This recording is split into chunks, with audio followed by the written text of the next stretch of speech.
putting an end to identity politics. This is the Kevin Jackson Radio Show. We might as well finish up on fake identity, Elizabeth Warren. I've warned you guys about the left as much as I can. I'll do it until I have no show or whatever, because you have to understand how these people work.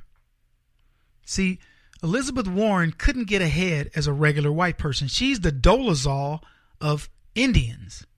Warren, like Dolezal, used other heritage in order to get ahead. And because there's no, do you think they're going to launch an investigation and get a special prosecutor like Robert Mueller to look into it? The fact of the matter is, this woman used minority status to get ahead.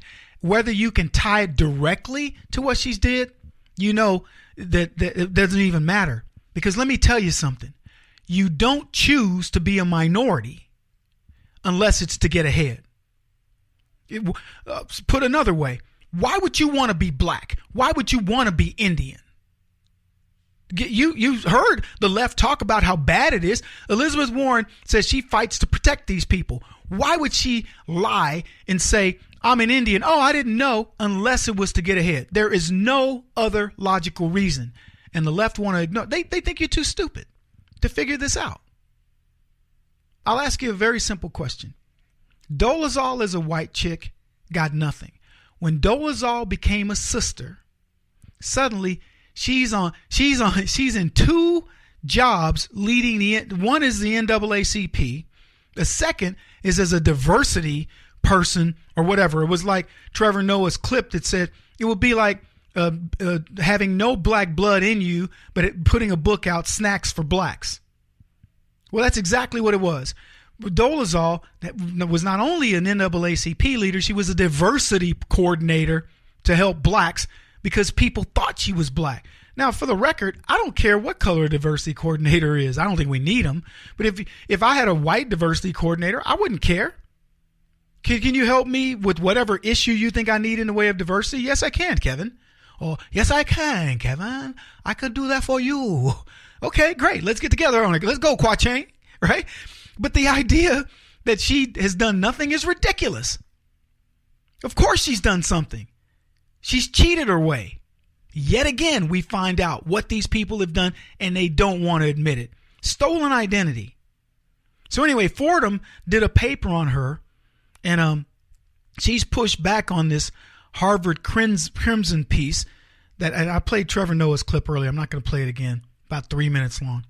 But it was a Harvard Crimson piece in 1996 that described her as a Native American, saying she had no idea the school where she taught law was billing her that way, and saying it never came up during her hiring a year later, which supposedly others have backed up.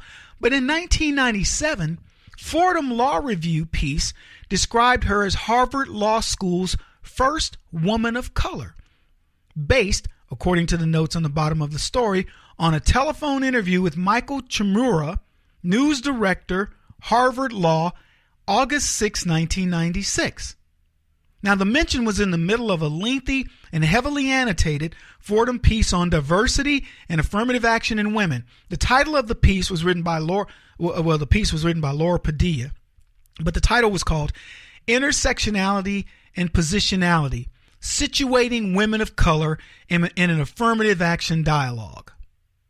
There are few women of color who hold important decisions in the academy, Fortune 500 companies, or other prominent fields or industries, the piece says. This is not inconsequential. Diversifying these arenas, in part by adding qualified women of color to their ranks, remains important for many reasons. For one, there are scant women of color as role models. In my 3 years at Stanford Law School, there were no professors who were women of color. Harvard Law hired its first woman of color, Elizabeth Warren, in 1995.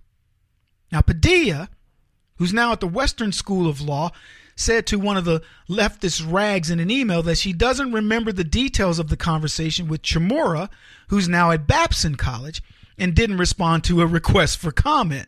So they don't know whether the language was hers or Chimura's. But the description of Warren as a minority comes from the same person, Chimura, whose comments to the Crimson sparked the original story about Warren's heritage and and Warren's camp argued that it was old news. So in other words, they claim nobody at Harvard even knew. It didn't come up during whatever, but they did know. And you want to know how they knew? Because Elizabeth Warren touted it. She knew that was going to be a feather in her cap. I said that as I started to say that, I started laughing. It was a feather in her headdress, a feather in her cap. Oh my gosh.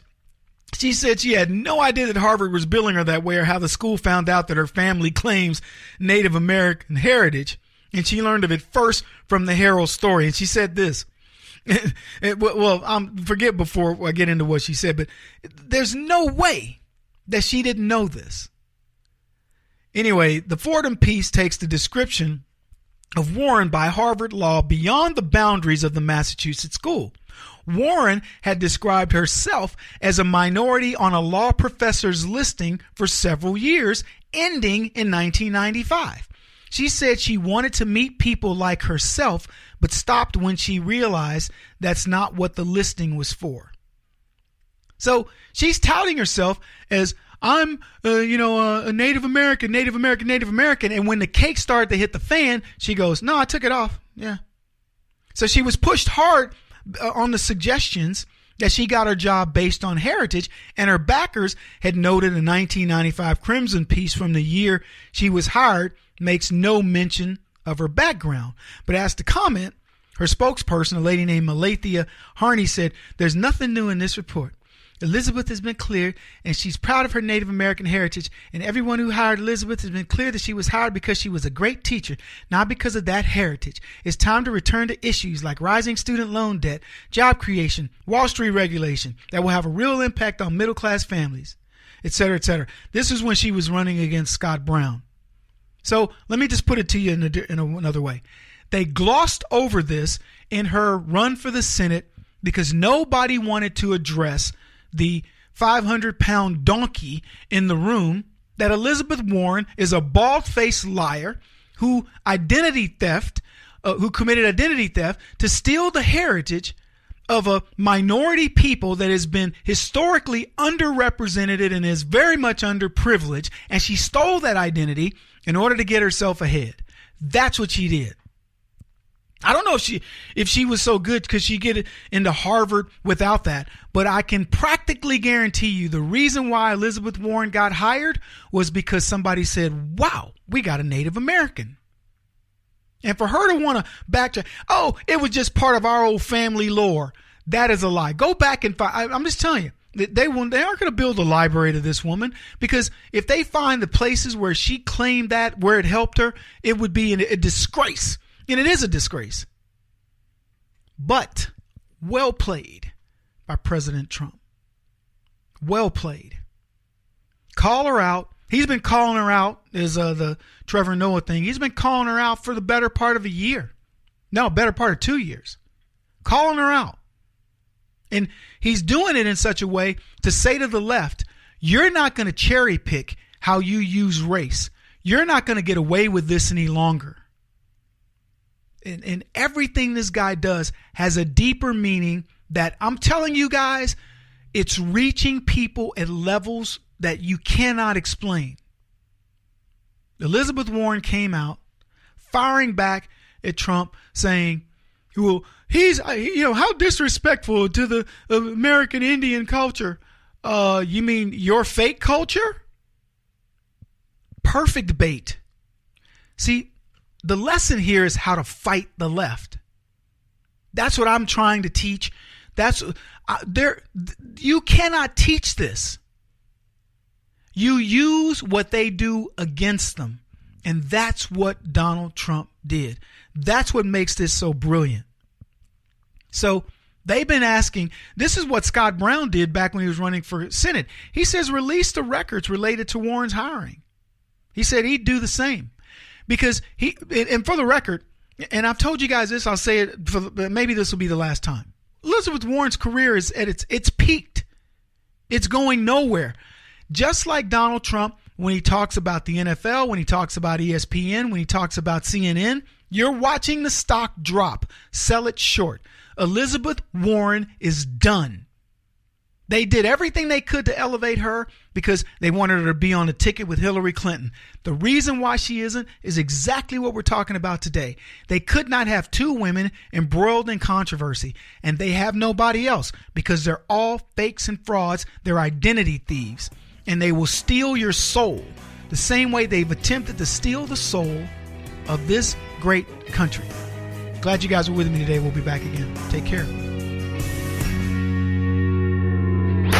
He won't stop until he's the top-rated radio talk show host in America. What kind of weird competitive freak are you? This is the Kevin Jackson Radio Show.